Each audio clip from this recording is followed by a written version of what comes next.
tal? ¿Cómo está? Gracias por acompañarnos en una emisión más de Universo Laboral, una producción del Sistema Michoacano de Radio y Televisión y la Asociación de Abogados Laboralistas del Estado de Michoacán. El día de hoy tocaremos un tema sumamente interesante que se trata de los riesgos de trabajo. Nos acompaña como anfitrión de este panel el doctor Valente Aguilar Gutiérrez. Bienvenido, doctor. Buenas noches, maestra Carla González, en cuanto titular de este programa Universo Laboral. Muchas gracias, estamos aquí. Esperemos estar a la altura del maestro Luis Fernando Rodríguez Vera, que en esta ocasión no nos pudo acompañar por cuestiones personales de trabajo, no sé, pero aquí vamos a tratar de llenar ese hueco grande que nos deja él hoy. Buenas noches a usted y a todos los demás panelistas. Así será, doctor. Es un gusto para nosotros tenerlo el día de hoy aquí. Y pues le cedo la palabra para que nos presente, por favor, a nuestros invitados. Tenemos como panelistas a nuestro compañero Daniel Huitrón Izquierdo, quien es licenciado en Derecho por la Universidad Michoacana de San Nicolás de Hidalgo. Él tiene una especialidad en Derecho del Trabajo por la Universidad Autónoma de Querétaro. Es académico de número de la Academia Mexicana de Derecho del Trabajo y de la Previsión Social, abogado postulante en materia laboral, administrativa y de seguridad social, y es miembro fundador de la Asociación Civil Abogados Laboralistas del Estado de Michoacán.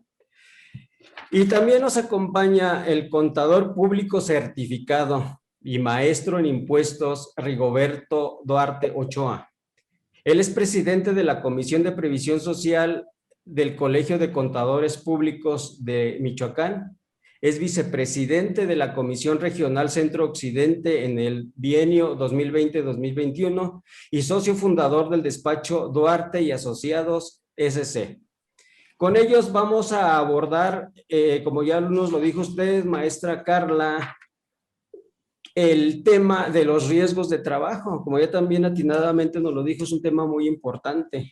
Muchas veces los trabajadores y quizá también algunos patrones no entendemos de un ámbito o de otro qué son los riesgos de trabajo, cómo debemos prevenirlos y qué actitudes tenemos que tomar cuando ya nos ocurrió un riesgo de trabajo, pese a que hayamos tomado todas las medidas para que estos no acontezcan.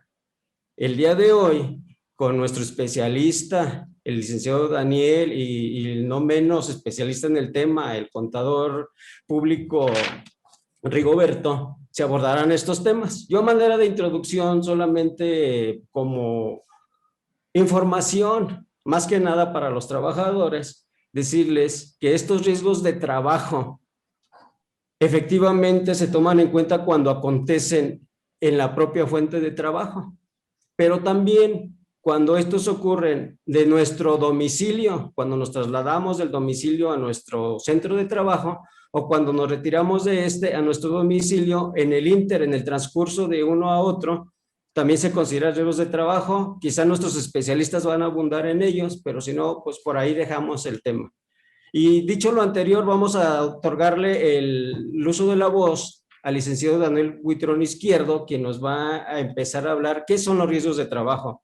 Adelante, licenciado Huitrón. Muchas gracias, estimado doctor Valente Aguilar y apreciable maestra Carla González. Agradezco profundamente a la Asociación de Abogados Laboralistas del Estado de Michoacán la oportunidad que nos dan de compartir esta charla en este espacio denominado Universo Laboral. ¿Qué debemos entender por riesgos de trabajo o cómo nos lo define la normatividad? Esencialmente son dos ordenamientos que se encargan de definir este concepto. Es la Ley Federal del Trabajo por un lado y la Ley del Seguro Social. La Ley Federal del Trabajo lo contempla en su artículo 473 y la Ley del Seguro Social en su artículo 41 y nos establece que son los accidentes y enfermedades a que están expuestos los trabajadores en ejercicio o con motivo del trabajo. Como atinadamente lo menciona usted, doctor Valente, estos riesgos pueden ocurrir dentro de la fuente de trabajo o fuera. Es a lo que se les llama como accidentes en trayecto. El artículo 475 de la Ley Federal del Trabajo define a la enfermedad de trabajo como un estado patológico que el trabajador adquiere derivado de una acción continuada o de una causa que tenga origen en el trabajo. Y esto es diferente a lo que establece por accidente de trabajo. Para que exista el accidente de trabajo, se requiere que haya una lesión orgánica posterior y como consecuencia puede dar la muerte. Actualmente hubo una reforma al artículo 474 de la Ley Federal del Trabajo que estableció a la desaparición derivada del acto acto delincuencial como parte de los riesgos de trabajo. Pero estas situaciones se deben de dar dentro de un marco. ¿Cuál es ese marco? Que se produzcan repentinamente en el ejercicio del trabajo, cualquiera que sea el lugar y el tiempo en que se preste el trabajo. Entonces, la diferencia entre el riesgo entre la enfermedad de trabajo y el accidente de trabajo es la causa y el tiempo. Entonces, en uno, como es en el accidente, es de manera súbita.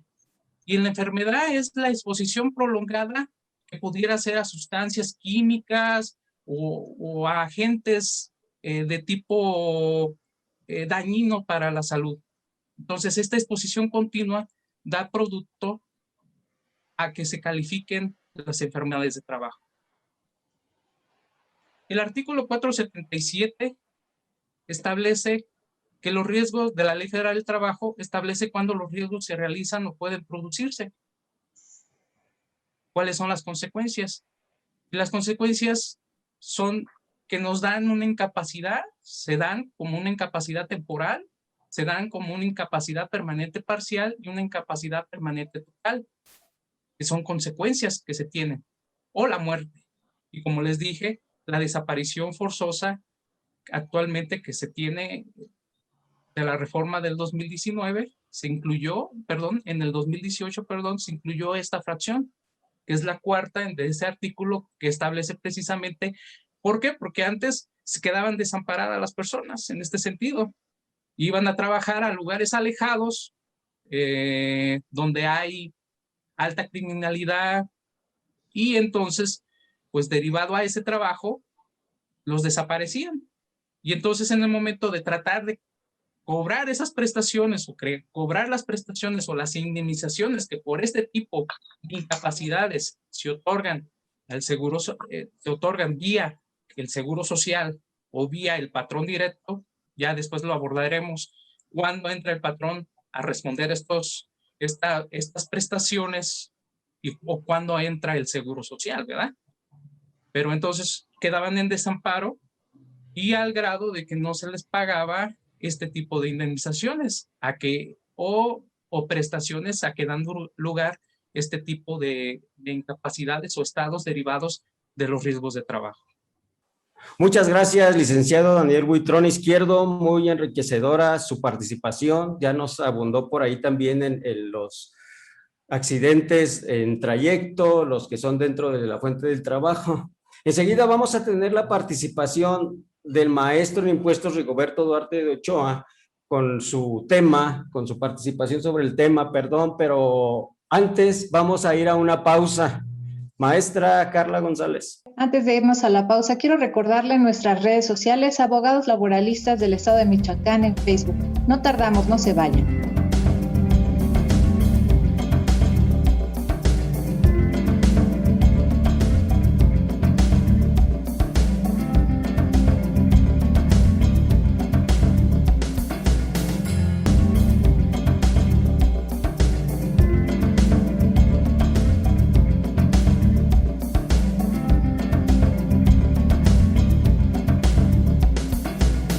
Gracias por continuar con nosotros en Universo Laboral. Antes de irnos a la pausa, veíamos el tema de riesgos de trabajo. Adelante, por favor, doctor Valente Aguilar.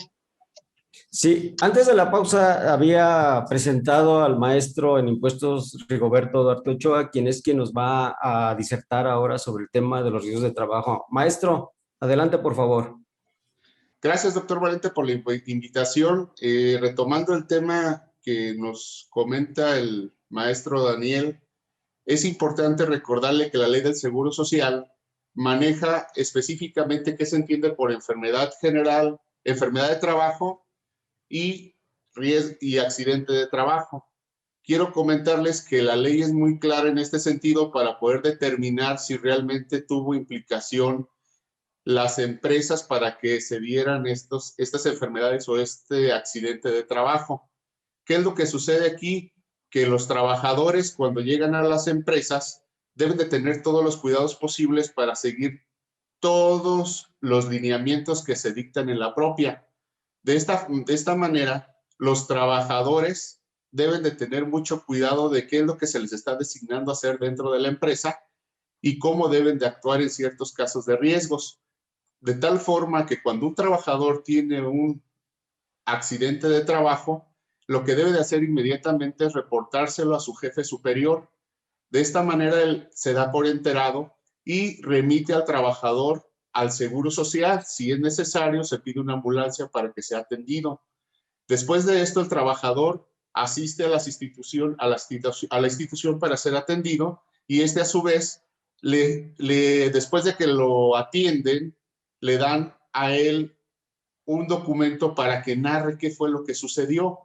De tal forma que el trabajador, cuando ya se siente mejor o le pide a un familiar, debe de pasar con el patrón para que a su vez narre lo que sucedió, que fue en este caso su jefe superior, para poder determinar si se puede considerar accidente o no de trabajo. Ese documento, después de ser narrada toda la historia, se le entrega al Seguro Social para que él pueda calificar si existe o no un riesgo de trabajo.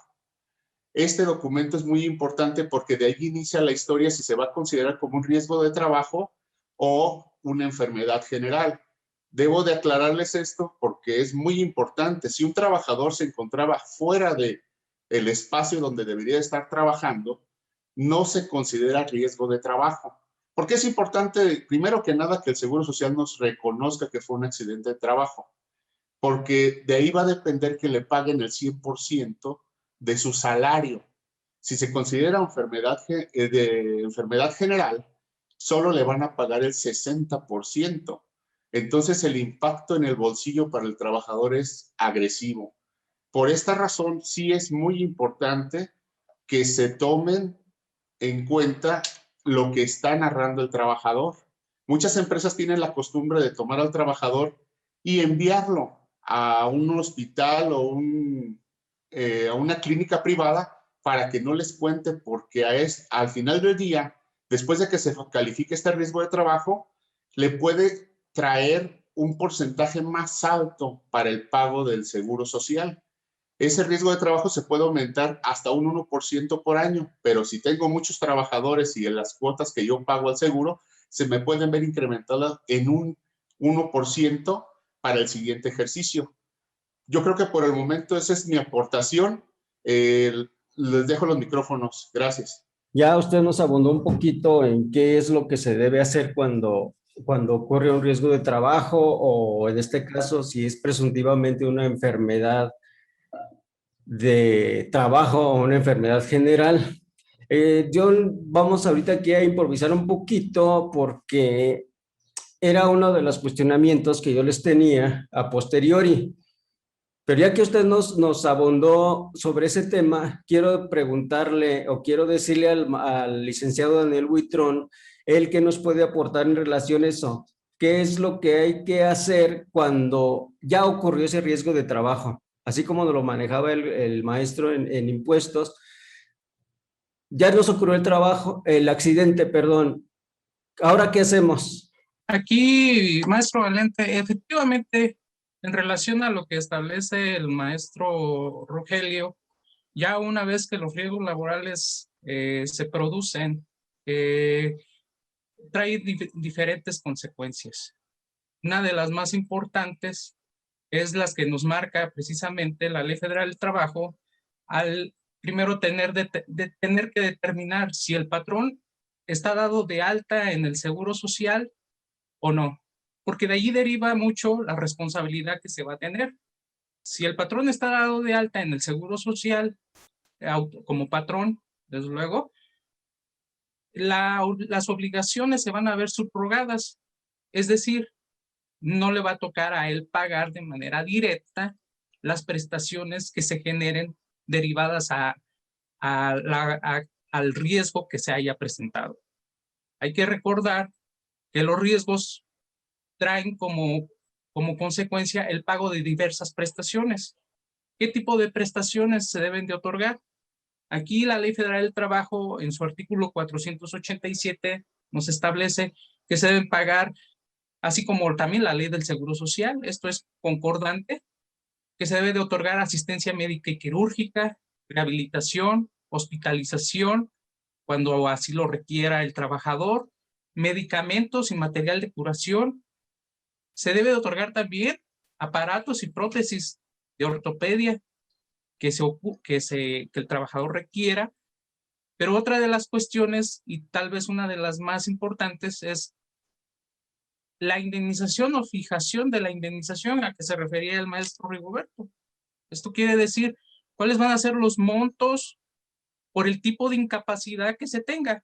Hay que determinar que cuando un riesgo de trabajo se produce, da lugar a diferentes tipos de incapacidad, como ya se había abordado o por ahí lo habían tocado. Una incapacidad temporal, una incapacidad permanente parcial, una incapacidad permanente total, y también puede producir la muerte, que se empata también con la desaparición derivada del acto delincuencial. Entonces, estas indemnizaciones se tienen que otorgar. ¿Y cómo corresponden o cómo se van a integrar estas indemnizaciones? Por ejemplo, para el efecto de incapacidad temporal, que es a veces una enfermedad, lo que le denominan en el Seguro Social una enfermedad general, ¿sí? Allí no hay indemnización, simplemente hay el pago íntegro del salario durante el tiempo en que dure la imposibilidad para trabajar.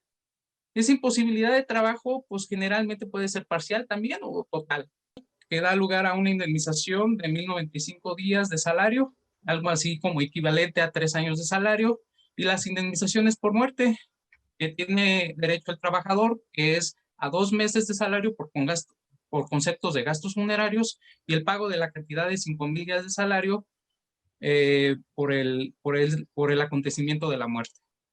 Esto es lo que podría ahorita compartir en este bloque. Paso los micrófonos al licenciado Valente. Por favor, doctor. Muchas gracias, licenciado Daniel Huitrón, por su aportación. Es momento de hacer una pausa y para esos efectos le remito el micrófono a la maestra Carla González. Muchas gracias, doctor. Antes de irnos a la pausa, le recuerdo nuestras redes sociales, Abogados Laboralistas del Estado de Michoacán. No se vaya, por favor, no tardamos nada.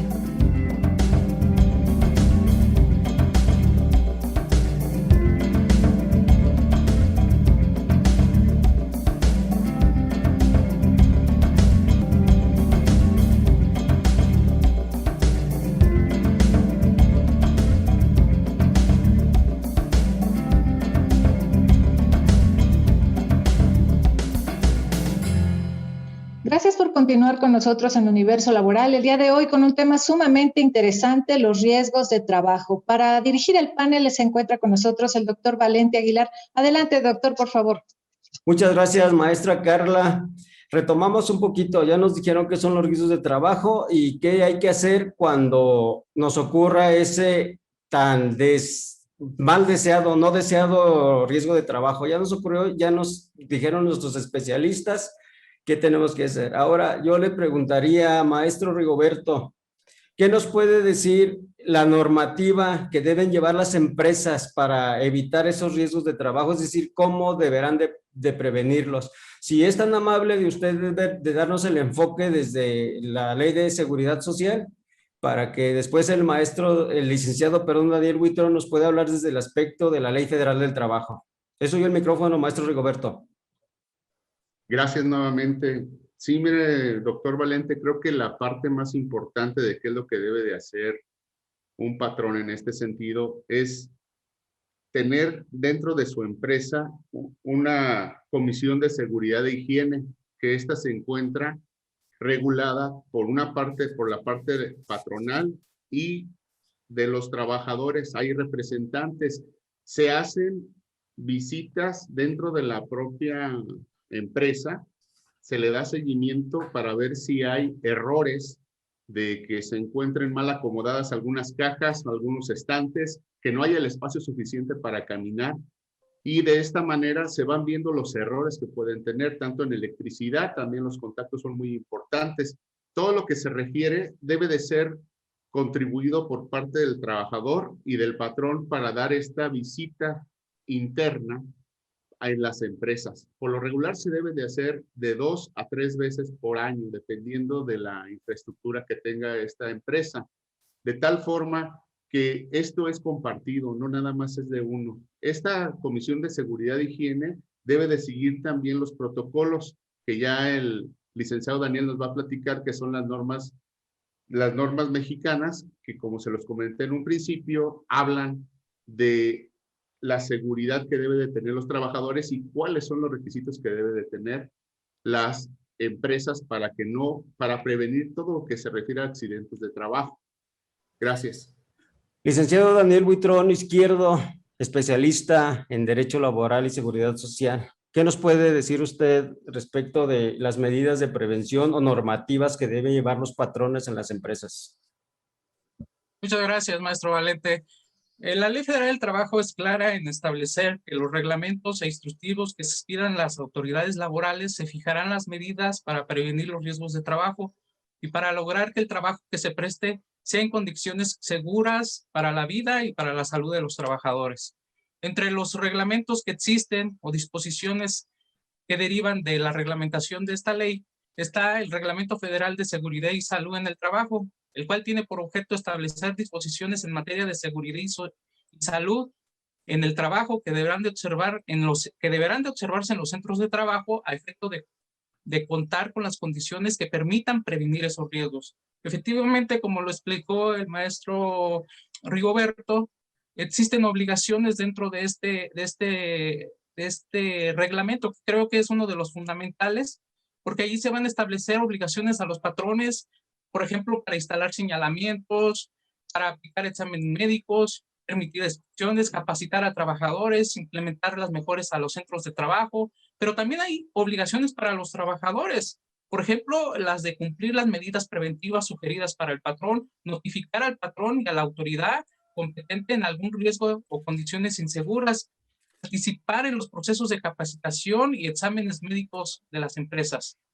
Hay obligaciones específicas de seguridad, por ejemplo, la prevención de incendios, la utilización de maquinaria y herramientas, el manejo de transporte, de almacenamiento de sustancias químicas peligrosas, el manejo de vehículos, trabajos de altura, trabajos de impacto confinados, mantenimiento de recipientes a presión de vapor y calderas, manejo de electricidad, etcétera. Hay otras obligaciones derivadas como de la salud, prevención para los ruidos, la iluminación, agentes químicos biológicos que alteren la salud, factores de riesgos ergonómicos y factores de riesgo psicosocial, que últimamente han tenido impacto en lo que son las normas oficiales que establecía el maestro Rigoberto. ¿Cuáles son esos en las normas oficiales, específicamente en la 035 y en la 036, que últimamente se han expedido por la Secretaría del Trabajo y Previsión Social? Tenemos esas normas oficiales por parte de la mexicanas emitidas por la Secretaría del Trabajo y Previsión Social, que son regulaciones técnicas de observancia obligatoria, que determinan las condiciones mínimas necesarias para la prevención de los riesgos. Asimismo, en esas normas se establecen, hay alrededor de 44 normas oficiales mexicanas de seguridad, salud del trabajo, y se dividen, como ya lo había especificado el maestro Rigoberto, en seguridad, salud, organización específicas y productos. Hay otros ordenamientos, por ejemplo, el protocolo para prevenir y atender a erradicar la violencia laboral en los centros de trabajo, derivados a las normas de este riesgo psicosocial. También existe la guía de acción para centros de trabajo ante COVID, que emitió la Secretaría del Trabajo y Previsión Social el 24 de abril de 2020. También existen lineamientos técnicos de seguridad sanitaria en el entorno laboral, en mayo del 2020 también, que lo estableció la Secretaría del Trabajo, el Trabajo y Seguridad Social. Y hay un manual del participante que lo emitió la Dirección General de Inspección Federal del Trabajo de la Secretaría del Trabajo y Previsión Social. En estos ordenamientos se establecen claramente prevenciones en relación a la prestación del servicio que deben de tener tanto los trabajadores como los patrones. ¿Y cómo se van a lograr? Bueno, generalmente es por la integración de una comisión mixta, que esa comisión mixta es integrada tanto por el patrón como por el trabajador y representantes también del gobierno. Entonces, esta es la forma como generalmente la ley dispone la prevención y la normatividad que se debe de dar a los centros de trabajo por parte de los patrones. Esa sería mi intervención. Es importante señalar que de la participación de nuestros dos especialistas podemos establecer con meridiana claridad que existen normas que se tienen que cumplir en las empresas, pero que estas no son responsabilidad exclusiva de la parte patronal. También los trabajadores tienen la obligación de integrarse a las comisiones a las que ya se hizo referencia por parte del maestro Rigoberto y las que ya hizo también alusión el licenciado Daniel Huitrón. Es tiempo de que nosotros hagamos una pausa y regresamos con el tema de los riesgos de trabajo. Maestra Carla, adelante, por favor. Así es, doctor Valente, le agradezco mucho. Interesantísimas las aportaciones de nuestros dos expertos del día de hoy. Le recuerdo que estamos a través de Universo Laboral TV en todas las redes sociales del Sistema Michoacano de Radio y Televisión, así como en las señales de señal abierta, telecable y megacable. No se vaya, estamos en Universo Laboral, no tardamos.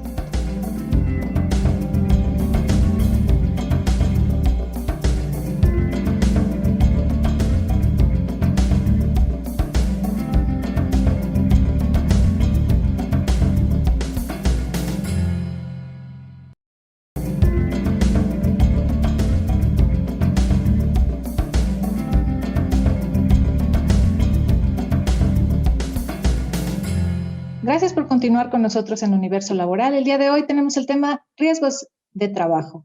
Nos acompañan el maestro Rigoberto Duarte Ochoa del Colegio de Contadores Públicos del Estado de Michoacán, el licenciado Daniel Huitrón Izquierdo de la Asociación de Abogados Laboralistas del Estado de Michoacán y como anfitrión de nuestro programa del día de hoy, el doctor Valente Aguilar Gutiérrez. Por favor, doctor, le dejo el micrófono.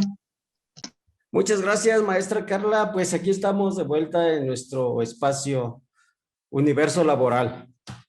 Comentábamos con los especialistas en los bloques anteriores sobre la normativa para prevenir los riesgos de trabajo que ya nos habían definido.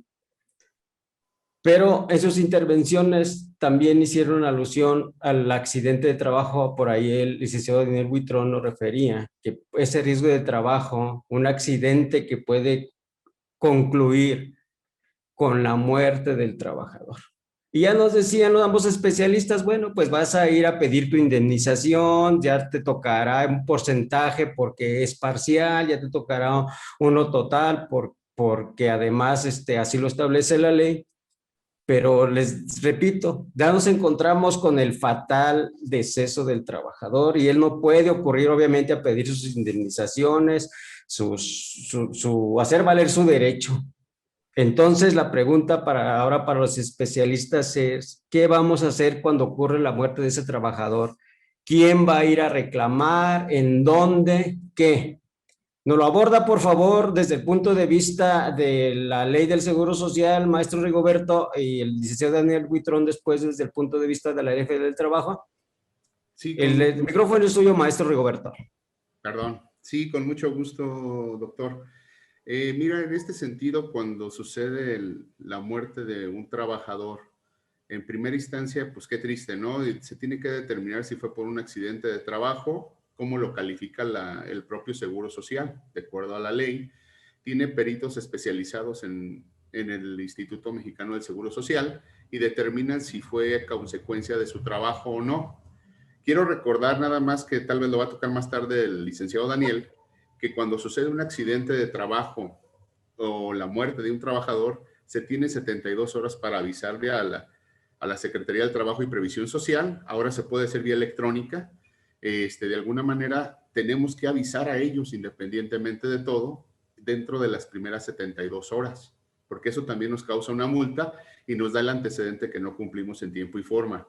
Pero el tema que me comentas es en el sentido de quién tiene derecho a a los beneficios que le otorga la ley del seguro a sus beneficiarios. De alguna manera, en caso de que sea hombre o mujer, pues en primera instancia debemos de identificar que esta persona, si es la viuda o el viudo, puede solicitar estos beneficios para que la pensión se le pague a la persona y esté protegida para efectos del Seguro Social, todo lo que se refiere al servicio médico. ¿Qué es lo que sucede aquí? Que por lo regular cometemos muchos errores y no registramos a nuestros beneficiarios en el Seguro Social. ¿Por qué? Pues después lo hago, no tengo tiempo, X. Es muy importante que se registre, que lo tenga identificado el Seguro Social como beneficiarios a la esposa, a los hijos o al esposo y a los hijos en caso de que el esposo no tenga trabajo y sea beneficiario por parte de su esposa, que es la trabajadora en este caso. Bueno, siguiendo con el tema, ellos son los que tienen que solicitar al Seguro Social este beneficio para armar todo un expediente completo y darle seguimiento para que le puedan pagar una pensión por este acontecimiento, que a la vez, como te lo comento, es muy triste. Pero de esta forma le vamos a dejar la garantía a la esposa y a los hijos, pensando que fue un trabajador, que lo puedan seguir atendiendo en el seguro y que le pueda percibir una pensión para efectos de seguir su vida. Esa sería mi aportación para efectos del Seguro Social. Gracias, doctor. Muchas gracias, maestro Rigoberto. Licenciado Daniel Buitrón, ¿qué nos puede usted adicionar? Tengo entendido que además de lo que atinadamente nos dice el maestro Rigoberto con relación a las prestaciones del Seguro Social y lo que él ya nos expuso, para no abundar, adicionalmente, los beneficiarios del trabajador tienen otros derechos en caso del fallecimiento del trabajador por un accidente de trabajo. ¿Nos pudiera abundar en ellos? Sí, claro, doctor Valente. Aquí la situación nada más hay que diferenciarla efectivamente en relación a las prestaciones que establece el Seguro Social con las que se derivan de la Ley Federal del Trabajo. Generalmente cuando un trabajador, vuelvo a repetir, está dado de alta en el Seguro Social, se le aplican esas prestaciones cuando no las tienen que absorber de manera directa el patrón. Y la forma como lo establece la Ley Federal del Trabajo, precisamente quien tendrá derecho a reclamar dicha indemnización sería, lo establece la Ley Federal del Trabajo, que debe ser la viuda o el viudo, los hijos menores de 18 años, los mayores de edad, si tienen incapacidad de un 50%, así como hasta los de 25 años si se encuentran estudiando en una institución pública oficial. Hubo modificaciones muy importantes a las disposiciones de quién puede ir a reclamar estas prestaciones y por qué vía la va a hacer. Si es en este caso que el trabajador fallece, bueno, pues los que tienen el derecho de ir, como dije, pues son esos dependientes. Aquí hay otra de las cuestiones. Tanto el viudo, la viuda, los descendientes directos, pues no tienen por qué acreditar. Anteriormente tenían que hacer un procedimiento, ahora ya no tienen por qué ir y acreditar eso ante un procedimiento. Solamente aquellas personas que dependan económicamente del trabajador, pero que no tengan ese vínculo de parentesco, ¿no? Entonces, hubo reformas también en relación al concubino o a la concubina. Aquí establece que debe de tener por lo menos 5 años antes, en este estado de la muerte, este estado civil, para que pueda hacer valer esas prestaciones. Licenciado Buitrón, ¿cuáles son esos derechos? ¿Yo qué voy a ir a reclamar? O sea, ¿qué nos dice el artículo 500 al 502 de la Ley Federal del Trabajo? ¿Qué vamos a obtener? Específicamente son los 2 meses de salario por concepto de gastos funerarios y el pago de 5,000 días de salario, que ya por ahí se había establecido. Ya al inicio de la plática, ya se había establecido esas prestaciones que se tienen, 5,000 días de salario. Esto impacta también porque quiero comentarte que últimamente la Corte determinó que las prestaciones, por ejemplo, a los jubilados, se tenían que pagar en UMAS, pero esto está impactando también en las prestaciones de seguridad social. Esto quiere decir que muchas de esas prestaciones corren en riesgo de que si se siguen estos criterios, pues se paguen en UMAS, y eso viene a hacer, pues afectar en un momento dado a todas estas personas que tienen derecho, que son beneficiarios de estas prestaciones, porque la ley lo establece claramente, que debe ser a salario. Y si en un momento dado ya la autoridad o en un momento dado el patrón dice, no, pues yo lo voy a pagar, son prestaciones de seguridad social y las tengo que pagar en UMAS, hay que recordar que el patrón no lo va a pagar de manera directa también, sino que se va a fincar un capital constitutivo, se tiene que reconocer primeramente que fue trabajador, segundo que tiene que hacer un procedimiento, y ya una vez que si se reconoce que efectivamente el patrón que el trabajador prestaba el servicio para esa persona, bueno, pues entonces se tendrá que llamar al Seguro Social y aplicará capitales constitutivos para obligar al patrón a que pague. Independientemente de eso, él tendrá que cubrir las prestaciones, y ya después el IMSS tendrá que en su vía administrativa tendrá que cobrarle al patrón lo que erogue por este tipo de prestaciones, ¿no? Muchas gracias, licenciado Buitrón. Claro que sí. Vamos a tener que ir nuevamente a una pausa bien importante, lo que nos señala el especialista en materia de derecho del trabajo. 5,000 días de salario más 2 meses por ayuda de gastos funerarios. 5,000 días de salario, estamos hablando de más de 1 millón de pesos que quizá le estén haciendo falta a esa viuda, a ese viudo, a esos hijos que están estudiando. No lo dejen a la desidia. Ocurran a hacer valer sus derechos. Maestra Carla, les doy el micrófono para que nos mande una pausa, por favor. Gracias, doctor. Gracias por hacer esta anotación tan importante para nuestros televidentes. Antes de irnos a la pausa, les recuerdo que estamos en Abogados Laboralistas del Estado de Michoacán en Facebook. No tardamos nada, por favor, no se vaya.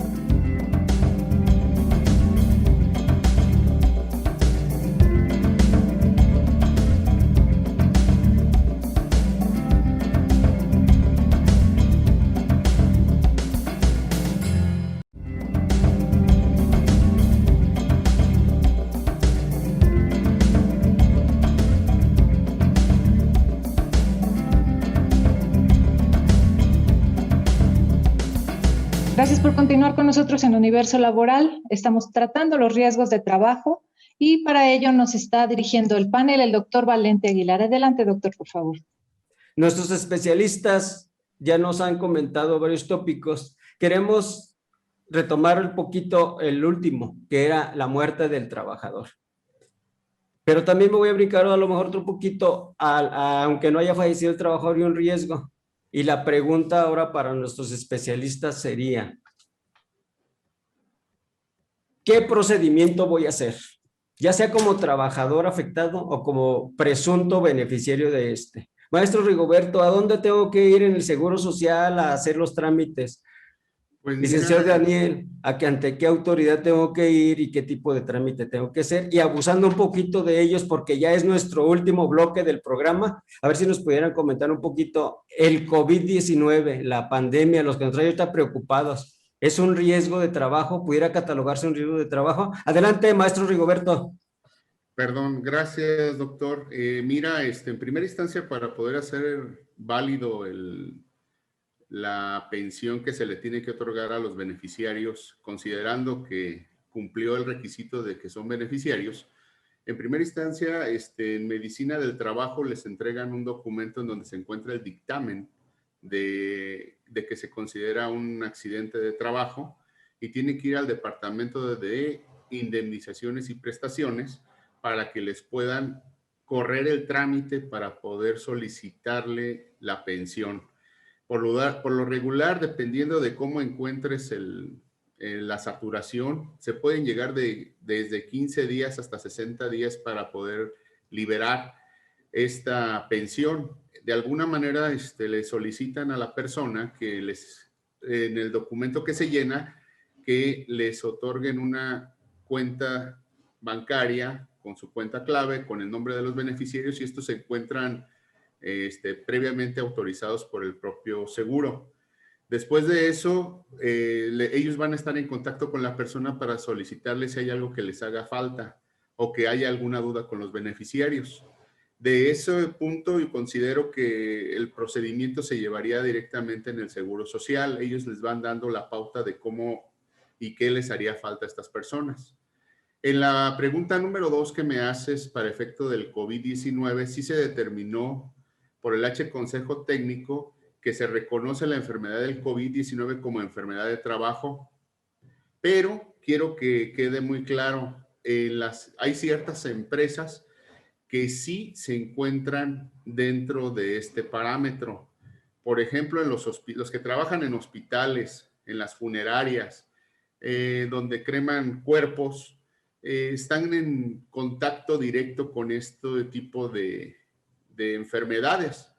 Hemos de recordar que desgraciadamente ya ha habido una gran cantidad de muertos por esta situación, y en los hospitales es en donde se encuentra un foco de infección muy fuerte.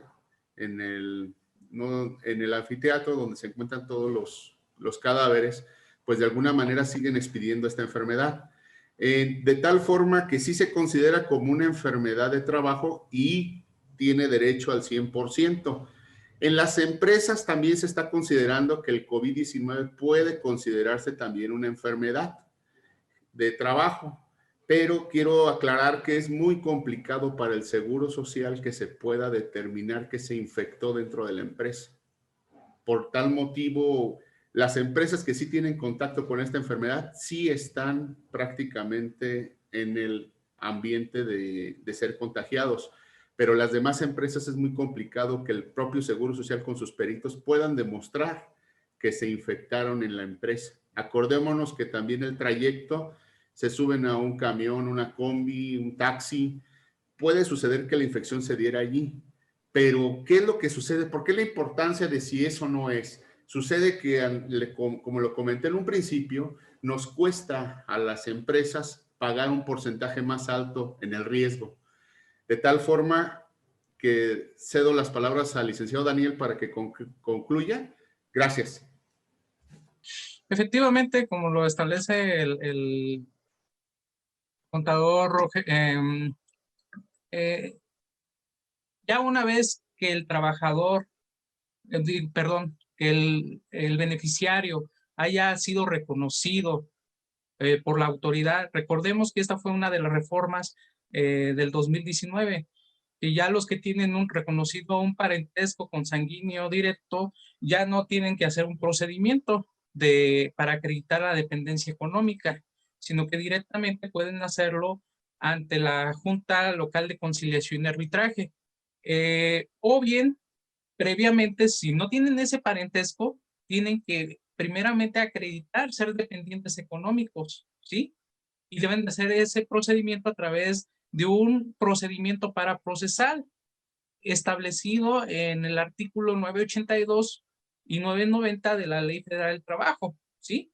Entonces, ya una vez que se tengan los documentos, desde luego, el acta de función, las constancias, el procedimiento paraprocesal de acreditación de beneficiarios y dependencia económica, se presentará ante la Junta Local de Conciliación y Arbitraje este procedimiento procesal para determinar, para reclamar este tipo de prestaciones, ¿verdad? A las empresas, desde luego, o al patrón en un momento dado, cuando sucedan este tipo de casos. En relación a lo que mencionabas del COVID-19, efectivamente, y como lo apuntaba el contador, el COVID es una enfermedad que se contagia en los centros de trabajo, pero hay que determinar el giro que tenga ese el impacto que tenga esa empresa o organización. Por ejemplo, si se dedica al sector salud, si se dedica al sector salud, automáticamente se considerará, por ejemplo, un riesgo de trabajo. A veces cuando no impacta en esos rubros que estableció el contador, ¿qué pasa aquí?